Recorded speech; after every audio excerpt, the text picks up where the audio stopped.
Yo, what's good, people? It's Broken Theory. Today we got the homie Bad Lungs. Bad Lungs, what's up? Yo, what up? What up, man? What's good, What's man? Tell the happening? people where you from, brother. Yeah, I'm from Jersey, Patterson to be exact. You know what I'm saying? That's what's up. How long you been doing this music thing? Feel like all my life, man. Yeah. Ever since I was like 5, dancing, dancing in the living room, 7, reciting rhymes, and then by the time I was like 9, 10, 11, I started writing my own rhymes, and man, I'm 40 right now. So. Okay. So, like, who would you say got you into music? Definitely my father. Between my father and my uncles. Your father? You know what I'm saying? How so? Yeah. He would always play like I'm Dominican, so my pops is old school Dominican, so he'll play like some salsa, merengue, and all that. But then he'll play like some around that time it was New Jack Swing. I'm an '80s baby, so he'll be playing like Father MC, Michelet, Gerald Levert. You know what I'm saying? Keith Sweat. Oldies, the real shit. Yeah, and then my uncles, they was on that. I mean, they the ones who really put me up on the to hip hop as a how you call it, as a purist form. Because to me, New Jack Swing is a like a spinoff of like all that. You feel what I'm saying? In my opinion. Yeah, I agree. I feel that My way too. my uncles and them was into like KRS-One, Rakim, Big. I got 3 uncles, and one huge KRS fan, the other one a huge Rakim fan. I had the pleasure of shooting Rakim when he came to Orlando the last time, man. Met the brother. Yo, he a good dude, man. Oh, dope. Yeah, my oldest uncle, he a fucking Kumo D fan. You know what I'm saying? So okay. That's how they was putting me up on that, and then that was it. Then from there, just listening to shit, find out what shit you like and don't like. You know what I mean? I always tell people I came when I started liking music or falling in love with hip hop, so to speak. It was the groups, man. The groups always was out. So you had like Boot Camp Click, Wu-Tang, Digging in the Crates, Flip Mode Squad, Dap Squad, Hit Squad, Dungeon Family, anything, UGK, MOP, Outkast, yeah, like all the groups. There was never like a. NWA, of course, it was solo artists. NWA. Of course, there was solo artists, but I always just fell in love with the groups, man. Yeah, I feel it. So let's talk about your journey as far as like when you started recording on your own, and how was that different to you, and how did you overcome that? Yeah, so around like I want to say 2014 maybe. I decided to get an LLC, do the whole thing I'm doing something, you know what I'm saying? Yeah. Get an LLC, get right, bought a MacBook, at that time it was an Inbox, I think. I had an Inbox Pro or something. Okay. iMac, Inbox, Pro Tools, bought a mic, and was getting busy. Was printing up CDs. CDs were still around, so printing up CDs, do what I do. That's really when I started like trial and error, learning like, now I gotta mix my shit down, master. I'm learning on the fly. You know what I'm saying? Because before I used to just thought I was so young and naive, just listening to records. I used to think like a studio was 2 turntables and a mic, because that's what everybody would always say. That's all they need and shit in their rhymes. All I need is 2 turntables and a mic. I'm thinking like, all right, so that's all I need. So I made my pop buy me some Techniques. He bought me two Techniques and a mixer. And a like the little 2 speakers, an amp, you know what I'm saying? And I'm on the mic, a handheld mic. And I'm thinking that's what I need, you know what I'm saying? So I'm recording from the vinyl. I'm buying vinyls. And at that time, vinyls, when you buy a single, they'll always have an instrumental on them joints. And I would just be rocking off the instrumental. So that's early. I'm doing something like that. Yeah. But that's way before the 2014. You know what I'm saying? That right there is probably like 98, 99, 2000. So it seems like you've had your feet wet with music for a long time, like most of your life. How would you describe how it was navigating the industry, coming from all of those turning points of hip hop? Because I mean, we're talking about completely different things, completely different music. You know what I'm saying? Like, first off, the vinyls. You know what I mean? Yeah, Second for off, sure. CDs. Now we on For streaming sure. platforms, and it looks like the industry's taking a turn to where, you know what I'm saying, they're gonna take it back to where artists are now popping the trunk, serving their product, you know what I mean, as they should, you know what I mean, because we let the labels be in the middleman and take all of our money, and artists end up broke. Talk about how it was for you navigating all of those different eras in hip hop and how you look at the game now. I was early on. I'm still a fan. You know what I'm saying? There's people telling me that I'm nice. I'm still a fan, though. You know, like how it's like you love basketball. You know what I'm saying? You're still a fan of the game, but when you get on the court, people will tell you like, "Yo, nah, you nice, my G. Like you should like do something with that." It's the same thing. So Yep. I'm still a fan at that time, not really knowing nothing about nothing. Still wet behind the ears. I don't know nothing about, you know what I mean, business or recording, nothing. I mean, I'm from Jersey, so I grew up anywhere between Long Branch, Asbury, all the way to Patterson, Irvington, and pretty much lived a little bit of everywhere in Jersey. And Long Branch, a lot of people was recording themselves. A lot of people have makeshift studios and just be recording themselves, make the beat themselves. So I'm thinking that's the way to go. And it was easy. You just print up some CDs. Let's say you print up like 300, 500 CDs. You sell them 10 a wop. You done paid probably like maybe $1 and some change. You know what I'm saying? That's a little... Just hustling. You know what I'm saying? Yeah, you get into it. Off the strength. If you could keep doing that, you know what I'm saying, you might have some. But that's really my early beginnings with it. As far as industry, I ain't really know nobody. I mean, I knew a couple people that say they knew somebody, but I really didn't know somebody. It wasn't until later on I started realizing, you start noticing who's who, what's what, and start harnessing relationships and, you know, and genuine relationships as far as it can be, as far as business-wise, and then you keep it moving. But early on, you just thinking like, I'm making music, print up, trying to get signed, you know what I'm saying? Maybe I make some noise in my area and somebody sign me. I mean, that's the fantasy, you know what I'm saying? Hell yeah. That's the fantasy. Where are you at realistically as far as like an artist goes now? Like, what's your mission as far as like for the career? Like, you just having fun with it, or like what's next for you? Yeah, you gotta have fun with it, man. I don't like doing shit that ain't fun. You know what I'm saying? Especially now. Especially in my life, like I'm not here for a long time. I'm here for a good time. Absolutely. You know what I'm saying? So I gotta have fun. But at the same token, yeah, I'm just cultivating my audience. I got a decent, nice little audience, and of course I want to expand it. But at the same token, I'm gonna feed the core audience that's just been holding me down for all these years, and that's pretty much it. Experiment, like I said, I'm one of the few artists that sees it through from the conception. You know what I'm saying? Like the blank canvas, I'll produce the record, then arrange it, then conceptually think of something to go with the record. You know what I'm saying? Then I might have to find an artwork. Then I might have to do the visuals, and of course I'm mixing and mastering my own shit at this moment. So I'm touching it from all aspects. It's not like I feel it. Man. I'm the same exact way. You know what I'm saying? And like the way that I learned in my story, man, like I was homeless in 2017, and I just realized that I couldn't really like depend on nobody, bro. You know what I'm saying? Like none of my homies for the video wanted to shoot me because I wasn't able to pay.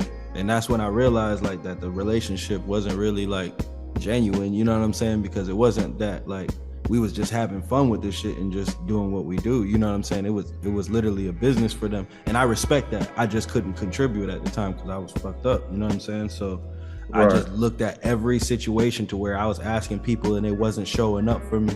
I'm about to learn this. I'm about to learn how to do my own cover art. I'm about to learn how to engineer. I'm about to learn how to do this. I'm about to learn how to do this. And then, you know what I mean? It just turned into hustle for me to where I just started helping other artists, and little by little, I didn't know what I was doing at the time, bro. I was just having fun and completely immersing myself into, you know, what I love to do, which was the music industry.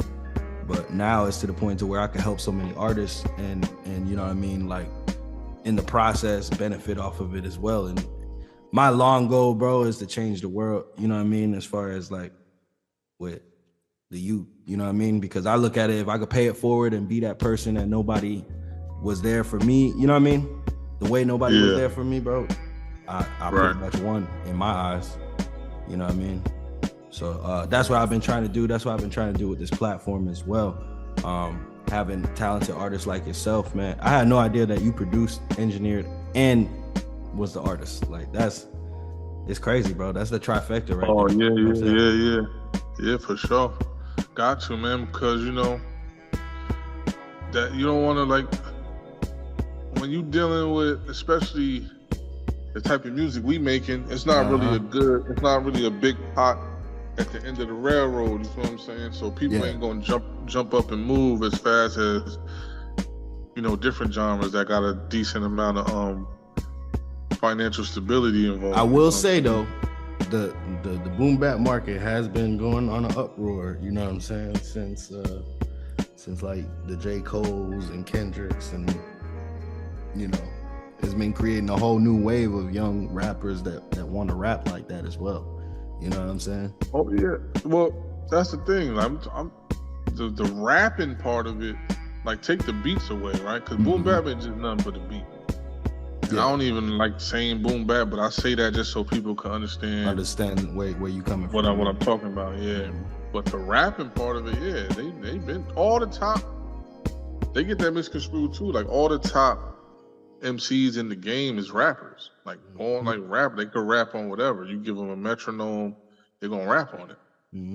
But the actual aesthetics of like the grimy drums sample, you know what I'm saying? It's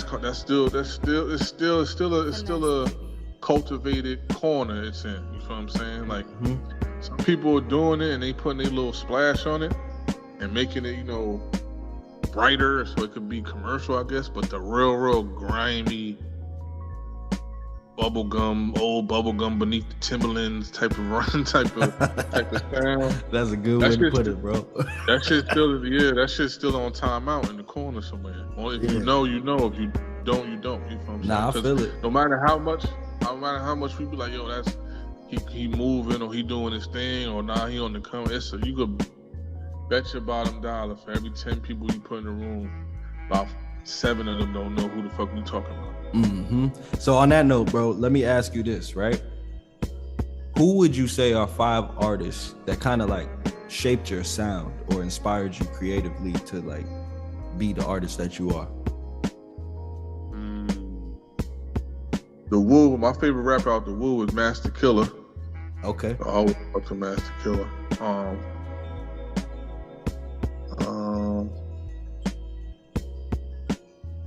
E40, believe it or not. Okay. Yeah. So you hear certain shit, I'm like, what the world? Why you say that like that? That's that 40 water coming in. Yep. Ludacris. I love Ludacris, man. And then back in the day, niggas I was fucking with, Lord have mercy, believe it or not. I know that's not a like a people don't know about that common pick, but yeah, Lord have was crazy with it. Just his voice, because I was always big into voices too, because my voice was a little deep and different. So then I would like the rock and rock, Helter Skelter, all that. I think you got one. Yeah, that'd be it, man. Around that time, so one more. You gotta give him 5, bro. I'm gonna say Cool G.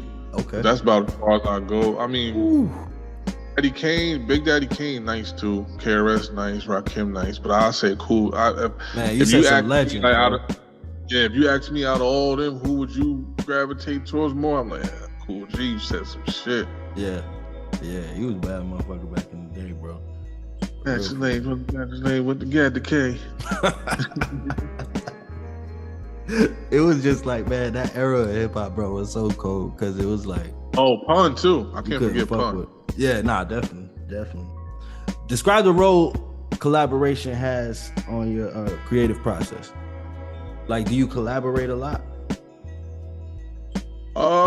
Yes and no. You know what I'm saying? I guess that's like not answering the question. But yeah, I try to collaborate as much people I can. But at the same token, everybody has, rightfully so, they got life going, stuff happening. So when you reach out, I reach out to a ton of people, and not all the time does it pan out properly. You know what I'm saying? So they might be busy at the moment, or they can't get to it, or they might technically just might not like the song that I said that I heard them getting on. They probably let's send me something else, or whatever the case may be. I'm not going to sit here and at the end of the day, we all know of each other, right? Because we rappers, and we like, yeah. And no matter how much ego or how dope we are, when we see something and hear something that's dope, we be like, yeah, now he got that off. Whether we might not say it publicly or we might not scream to the mountaintop about it, but we all aware of each other, you know what I'm saying? So when certain people reach out, it is what it is. It's a mutual respect majority of the time. I would say all the time. It's just a matter of time. And sometimes you might got too much stuff going on, too many features, and I might need the feature by this date, and they probably can't to that time. So there's never no, you know what I mean? It's no hard feelings or nothing. Like we'll get to it when we get to it. If universe deems us to collab, we'll collab. But I always reach out to people that I feel that I think is dope. So do you ever have a record that you're working on and you're like, yo, this person would be really good? Or is it more or less like you find a person and you're like, yo, we should work? They're like, yo, I'm down, and then you go find a record. Nah, I always do the first one you said. Like I hear it's like I'll create something, and then I'll be like, who sound dope on this, and then I'll reach out. Because when you do it the other way, it's gonna sound like just how you. Yeah, it's gonna sound just how you said it. You know what I'm saying? It's gonna sound like you just found him, threw the beat on, and you know what I mean. And I'm a producer, so I'm coming from a whole different aspect of like, yo, this who'll sound dope on this, or you know what I'm saying? So yeah, I like creating that way.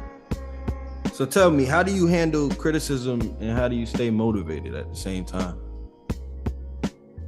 I mean, you gotta handle criticism, because once you put something out into the atmosphere, it's no longer, you know what I'm saying? It's up for debate. It's up for criticism, debate, chastising, whether they love it or hate it. And they might. But I mean, how do you handle it? Like, if somebody says that they love it, like, does that do something for you? Or like, if somebody says they hate it, does fuck with you? You know what's crazy? Before, right? I used to be like, yo, people saying that's dope, that's dope, that's dope. But the actions that say that is dope. Like, people willing to buy it, spend hard-earned money for it. That tell me way more than you telling me that's dope. Or you throwing fire emojis on my post. People that's actually, you know what I'm saying? Because you gotta make a move. You gotta make them reach in their wallet. And that. So I really desensitize myself with the music, whether no matter how they agree on it. You know what I'm saying? I feel like sometimes as an artist, man, that's very necessary. You know what I'm saying? And I forgot who I heard that from. I want to say it's like Gary V said something about like, don't believe them when they tell you you're good. Don't believe them when they tell you you're bad. But like, as an artist, it's very true, man. Because like some people, when they get them compliments, man, it goes to their head and they think they, you know what I'm saying, big shit. They don't want to do certain things, and like they got all of these standards, and they not realistic with themselves at the level that they at. Because like you really not gonna get no accomplishments working like that. You know what I mean? Like it's really unity, like we spoke about. That everybody recognize each other and real recognize real. And like, bro, I'm always try to see everybody win around me, bro. Just especially like if you was to hit me and ask me, to mix and master your shit for you, bro, I definitely treat it as it was mine type shit. You know what I'm saying?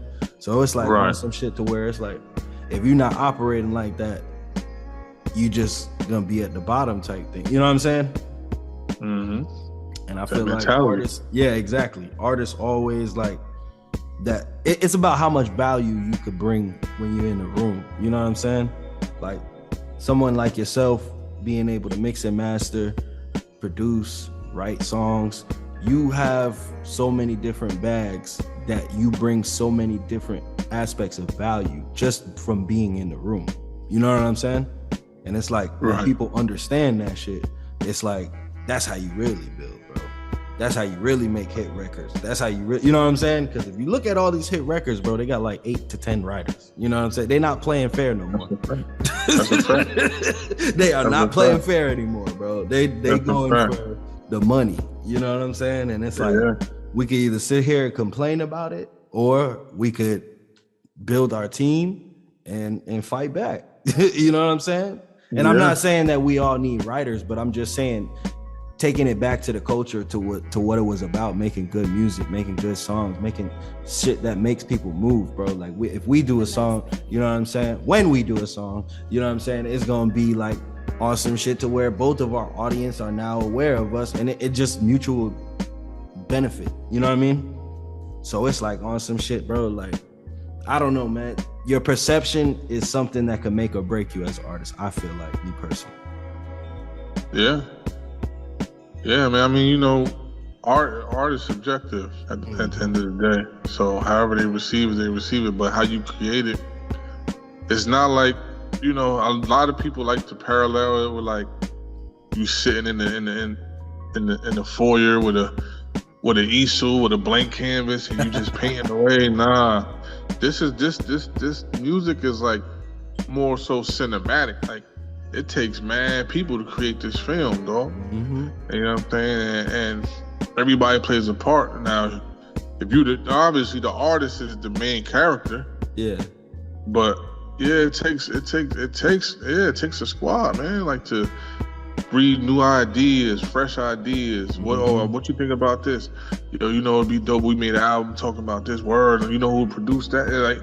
It takes that. You in a room by yourself, unless you fucking bipolar or some shit. I don't know how you gonna just pull that off by yourself. You know what I'm saying? Or without starting to sound the same. You know what I'm saying? I mean, it's possible, but it's not likely for most people because of the way that they work. You know what I'm saying? This game is like 10% talent, 90% business. You know what I'm saying? That's what I'm saying. And when you're doing business, there's gonna be a lot of people in the room, especially if the business is profitable. You know what I'm saying? When people say, "Oh, I do everything myself, I don't need nobody," that means they still ain't getting no paper yet. Mm-hmm. Because you doing everything, it's impossible, my nigga. You can't run a car wash by yourself. Nah, not at all. Somebody got to count the money. 8 cars by Somebody got to count the money. Yeah. Somebody got to wash the car. Somebody got to make sure the soap good. Somebody got to make sure the maintenance. Like, it's impossible, dog. So hey, nah, go ahead, bro. My bad. I didn't mean to cut you with. Nah, I just was gonna say, so somebody who keeps saying I'm dolly doing everything by myself, DIY, I don't need nobody, blah blah blah blah. That means all I hear, no matter how cute they make it sound, all I hear is they ain't making that much bread. So they gotta do all that shit. Step your game up, bro. For real. Nah, man. Hey, it should be in a place to where eventually, man, you could put people in position. You know what I'm saying, and delegate your tasks. But on the creative tip, man, talk about a time to where you felt like you were kind of like losing it. And like, has there ever been a moment to where you felt like you was losing it creatively? And what did you do to fix that? Man, I feel like that almost every fucking day. You know, I'll make some shit like, yo, this shit trash, man. What the fuck am I doing? And I just keep making shit until I be like, all right, bet, that's good. That's but good, one man. Thing with me, I don't stop. I don't get down on myself. I don't be like, I just be real with myself. Like, yo, this ain't it. This shit sound trash. I even try to get a second opinion just to make sure I'm good. But sometimes I might think some shit trash and I play it to somebody and they be like, yo, nah, you bugging, it's hard. I'm like, where y'all like shit like this? All right, fuck it. I feel like as an artist, bro, like there is no trash music. Cause like we were speaking earlier, man, music is subjective. So it's like, if you as a person created that, I feel like somebody out there would listen to it. You know what I'm saying? And that's just me. You know, it doesn't have to be the forefront of your catalog, but it may be valuable to somebody. Somebody out there may be feeling like that. You know what I'm saying? Yeah, but at the same token, it has to be to at least a certain standard. But I agree. Like, it's subjective, so that's what I'm saying. Like, but that's one time I would feel like, you know, feel down or feel like, you know what I mean? Like, dang. Nah, I feel it. You know what I'm saying? It's like when you shooting threes and you done fucking missed 10 threes, but you made the last one, and now you get into your rhythm. Yeah. If I'd have stopped just shoot, if I'd just, man, fuck this shit. If I'd have, like, after the fourth miss, if I'd have just been like, man, fuck this shit, I'm out of here. You know what I'm saying? Then I'd have been like, but I kept shooting. And once I got my rhythm, like, all right, that's pretty much how I look at life in general. You know what I'm saying? It's honestly muscle memory, man. You know what I'm saying? Like, being able to just keep at it is a skill itself, because many people don't have that type of consistency. Many people don't, like, when they sit down and I've noticed that just off working with people in person. You know what I'm saying? Like, the process isn't the same at all. Because when it comes down to like writing and stuff, like when I hear the beat, bro, I automatically start. You know what I'm saying? Like, once I realize there's a foundation, like we got some type of pattern, whether it be the drums or it be, you know, the sample or the chords, whatever. You know what I'm saying? I automatically just start just tossing shit around in my head, just trying to make something happen. You know what I'm saying? But like, some people ain't like that. That's just how I've learned to start as a creative, me personally. But it's like, you realize real quick, man, that discipline, when me personally, like, I've lost that too, you know, by not applying myself. So I've learned how important it is, no matter what, make time. How often would you say you record, bro? Oh, I'm in the lab every day because I got my own shit in the crib. So I'm whether I'm making the beat, rapping, writing, looking for samples. So within a week, how many songs would you say that you create? I try to do at least one song a week. Okay. From its inception. If I do more, then it's cool. But then it be sometimes I don't record none of it. I just make hella beats. So I'll make like 3-4 beats a day. Complete it. Beginning to end and just go in. So now, as far as like beats, how do you do you sell those to other artists, or is it just for you? Yeah, I sell whenever people inquire, I sell them. I give them, like, you know, I got a nice little network of people that I fucks with. So if I hear that this beat will be dope for this artist, I'll send it to them, see what they think. Okay. And pretty much, and then I hear some shit and I'm keeping this. Fuck that. You know what I'm saying? Have that folder in the tuck, bro. Yeah, and then normally if once I get to like 20 beats that I'm feeling, then I'll probably start writing and start strategizing on an album conceptually. I like to make albums like a conceptual album. I don't like to just mixtape it. Just start recording joints and slapping it and putting a cover on, and then we out. I like for the album to sound like, if you listen to certain songs out of the track list, you might get confused. Yeah, for sure. And so, no, I dig it, bro. I really appreciate music that people take the time to deliver it properly. You know what I'm saying? Like, when you put it in packaging, it's something that, like, when you in the mood to listen to it, you could just let it ride. You know what I'm saying? Yeah. You know what I mean? And that's what makes classic music to me personally. Yeah. Especially with streaming, because if you make it, depending on how you make your albums or how you create your music, pardon me, if you're one of those artists that just make music to make music, then 9 times out of 10, people are just gonna pick what songs they like and keep it moving. But if you known for like making dope projects from the beginning to end, you know what I'm saying, then people will actually sit and give your album a listen, probably reference it, or even, you know, word of mouth, like, yo, this is a dope album. But you know, when you making just a joint here, a joint there, people will fuck with it and make their own playlist. So you'll just get caught up. Like, you probably recorded 12 joints. Now them 12 joints, person only like 2 of them, so now you just known for them 2 joints. Because all the other joints didn't either, whether it didn't make sense or it wasn't really thought out properly or whatever the case may be for the consumer. You know what I'm saying? But I try my hardest, I try my best. And once I'm satisfied, and for me, like, once I listen back and be like, nah, I listen with like a fan ears, I'm like, nah, this is dope. Now I can get this to the people, and whatever they say is what they say. I feel like you gotta let the music speak for itself, man. Me personally, you know, you could do all the art behind it, and, you know, make it conceptual to where people feel even better about it. But it all boils down to me, to the music. You know what I'm saying? You can have a dope beat, but if you ain't saying shit, me personally, I ain't really gonna rock with it. That's not. I'm not listening to music for that. You know what I'm saying? Right, yeah, for sure. Absolutely, man. Hey, my brother, it's been beautiful linking up with you, chopping it up with you. Is there anything you want to tell your fans out there that's on the way, or anything you're working on? Oh yeah, we got Luxurious Thieves coming out. I believe that's August. Man, it's in August. I know it's August 12th or something like that. It's a Tuesday in August. That's with me and K Slugger, fully produced by K Slugger. Shout out my boy K Slugger. And the only feature I got on there is my guy G4 Jag. You know what I'm saying? Yeah, who mixed and engineered it?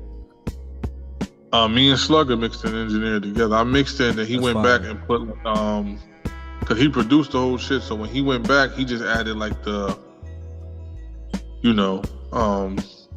let's say if I said a word right here, he probably dropped it out and took the snare out right here, or did that, this, and third. Put the skits. We collaborated on the skits. Yeah, it's a really dope album. It's called Luxurious Thieves. It's like because at the end of the day, hip hop. I don't know if you know, it's a big debate going on right now. Like, who started hip hop? Right? Blacks and Puerto Ricans, and I don't know. They going crazy right now. It's a big debate in the hip hop community right now. You know what I'm saying? One side say they both was there. One side is saying y'all was there, but we created it. Y'all just was like our student, whatever, however it go. But at the end of the day, the genre itself is a stolen genre. You know what I'm saying? And hear me out.